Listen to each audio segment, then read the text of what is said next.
Hello everyone, welcome to liberation IAS. Myself Bharti Gautam. और आज का हमारा टॉपिक है कोझिकोडे वयानाड टनल प्रोजेक्ट। अभी केरला के चीफ मिनिस्टर पनारी विजयन ने ये प्रोजेक्ट अनाउंस किया था और इसका सर्वे जो है वो स्टार्ट हो चुका है और 3 महीने में इसका सर्वे ख़त्म हो जाएगा।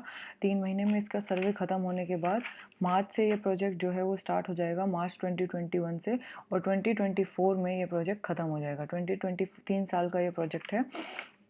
अभी इसका सर्वे ही स्टार्ट हुआ है और इसे जो है सर्वे स्टार्ट होने से पहले ही अनाउंस कर दिया गया है इस प्रोजेक्ट को।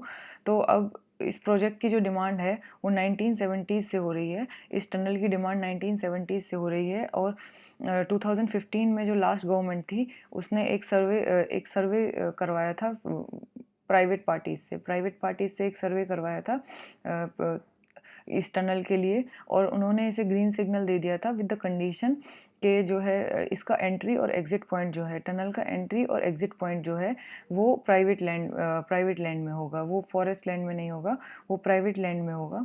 इस कंडीशन के साथ 2015 में जो लास्ट गवर्नमेंट ने सर्वे करवाया था प्राइवेट एजेंसी से, उन्होंने इसे ग्रीन सिग्नल दे दिया था। अब इस सर्वे की डिमांड 1970 से क्यों हो रही है ये हम देखते हैं, क्योंकि अभी फ़िलहाल जो है वयनाड एक प्लेट्यू रीजन में है। वयनाड जो है एक प्लेट्यू रीजन है और ये चारों तरफ से हिल्स से सराउंडेड है।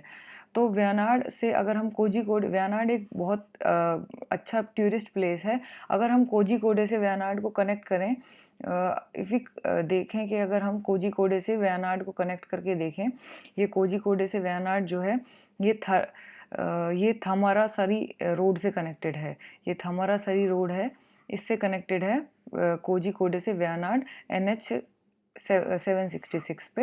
ये जो रोड है ये कोझिकोडे से मैसूर को जोड़ता है और इसी रोड से वयनाड से कोझिकोडे कनेक्टेड है।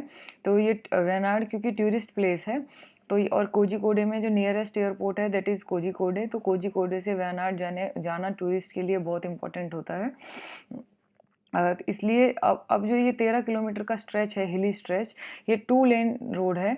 ऐसा ये जिगजैग करके ये 2 लेन रोड है और यहाँ पे बहुत ज़्यादा लैंडस्लाइड्स होती हैं। ये लैंडस्लाइड प्रोन रोड है और इसमें हमारा और भी काफ़ी ट्रैफिक का प्रॉब्लम होता है।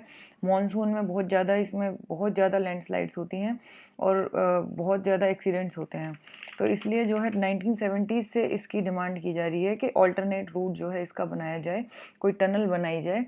तो अभी जो है कि केरला के चीफ मिनिस्टर ने इस टनल को अनाउंस कर दिया है, रोड टनल को अनाउंस कर दिया है, which will connect Kozhikode with Wayanad.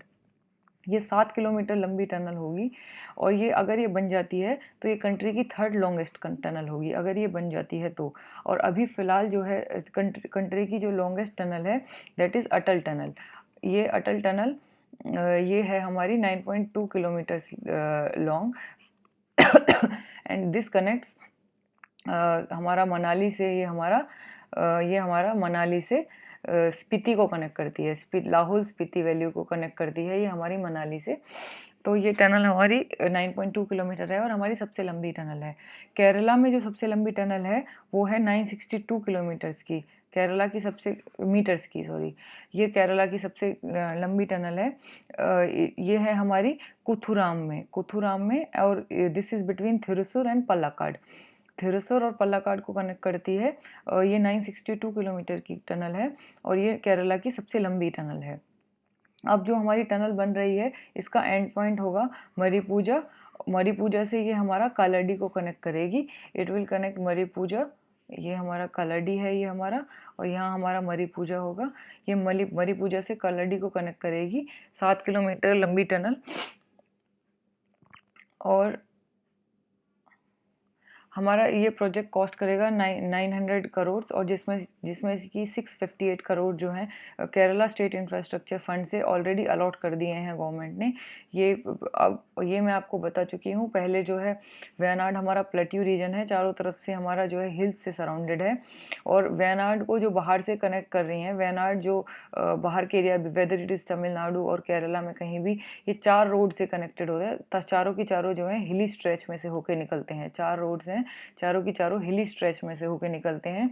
तो इसलिए वयनाड को और कोझिकोडे से कनेक्ट करने के लिए जो है हमें टनल की ज़रूरत है, ताकि जो है हम ट्रैफ़िक से बच सकें। सबसे इम्पोर्टेंट है हम ट्रैफ़िक से बच सकें, एक्सीडेंट्स जो होते हैं लैंडस्लाइड्स की वजह से उनसे बच सकें। तो ये हमारा बहुत डिमांड में था 1970 से। फ़िलहाल जो है वायनाड से कोझिकोडे से जो हमारा कोझिकोडे और मैसूर को जो हमारा जॉइन करता है, दैट इज़ थामारासरी रोड। ये 13 किलोमीटर का स्ट्रेच है ऑन NH66 पे, which connects Kozhikode to Mysore. ये हमारा वायनाड को कनेक्ट होते हुए मैसूर को जाता है। तो अब हमारा इकोलॉजिकल कंसर्न्स क्या हैं इस टनल को बनाने के लिए। सबसे पहले तो फॉरेस्ट डिपार्टमेंट जो है वो उसका कहना है कि ये एक हाईली सेंसिटिव पैच है। यहाँ पे बहुत एंडेमिक फ़ौना और फ्लोरा है प्रेजेंट है, जो कि सिर्फ इसी एरिया में पाया जाता है। तो ये जो टनल है ये इस फ़ौना और फ्लोरा को इफ़ेक्ट करेगी। ये जो है लश ग्रीन माउंटेन्स हैं, यहाँ पे एवरग्रीन और सेमी एवरग्रीन माउंटेन्स हैं। The tunnel will affect these forest, evergreen and semi evergreen forest हैं, इन्हें टनल अफेक्ट करेगी। और हमारा मार्शलैंड्स हैं यहाँ पे, उन्हें भी अफेक्ट करेगी। शोला ट्रैक्स हैं, शोला ट्रैक्स हमारे क्या होते हैं, शोला ट्रैक्स हमारे ट्रॉपिकल माउंटेन फॉरेस्ट होते हैं।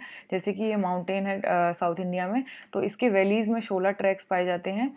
ट्रॉपिकल माउंटेन फॉरेस्ट स्टंटेड होते हैं, ये थोड़े छोटे हाइट के होते हैं। और जो हमारे हिल्स हैं इन पे हमारे ग्रासलैंड्स पाए जाते हैं। तो ये एक ग्रासलैंड और माउंटेन का एक कॉम्बिनेशन बन जाता है, जो कि शोला ट्रैक्स बोला जाता है। जैसे कि अब ये जो रीज़न है जहाँ पे टनल बन रही है, ये एक एलिफेंट कॉरिडोर है। एलिफेंट कॉरिडोर के अंदर ये एरिया एलिफेंट कॉरिडोर के अंदर आता है। कौन सा एलिफेंट कॉरिडोर है? ये हमारा वायनाड नीलगिरी, जो नीलगिरी हिल में, वायनाड से नीलगिरी हिल वाला जो एलिफेंट कॉरिडोर है हमारा, वो एलिफेंट कॉरिडोर के अंदर ही ये वाला एरिया आता है जहाँ पे टनल बनाई जा रही है। तो if it will affect the movement of elephants as well.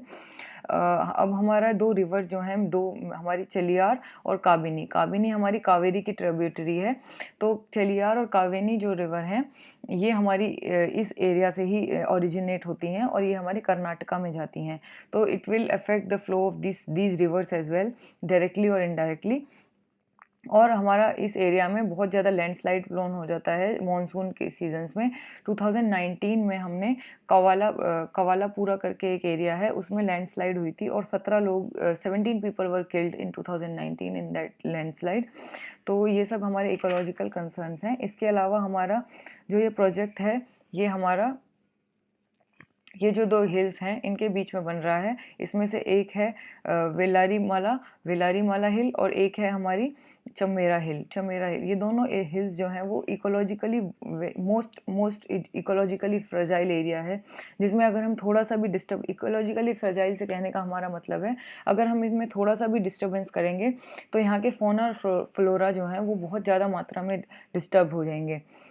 और जो हमारी माधव गडगिल कमेटी थी एक हमारी, जो कि हमारी वेस्टर्न घाट्स के लिए बनाई गई थी, माधव गडगिल कमेटी, और दूसरी थी हमारी कस्तूरी रंजन कमेटी। तो माधव गडगिल और हमारी कस्तूरी रंजन कमेटी, इन दोनों की रिपोर्ट्स में जो है बोला गया था, माधव गडगिल और इनमें जो वेस्टर्न घाट्स हैं इन्हें बहुत ज़्यादा इकोलॉजिकली सेंसिटिव एरिया बोला गया था और इन्हें नो डेवलपमेंट जोन के अंदर डाल दिया गया था कि यहाँ पे कोई भी नई डेवलपमेंट नहीं होगी।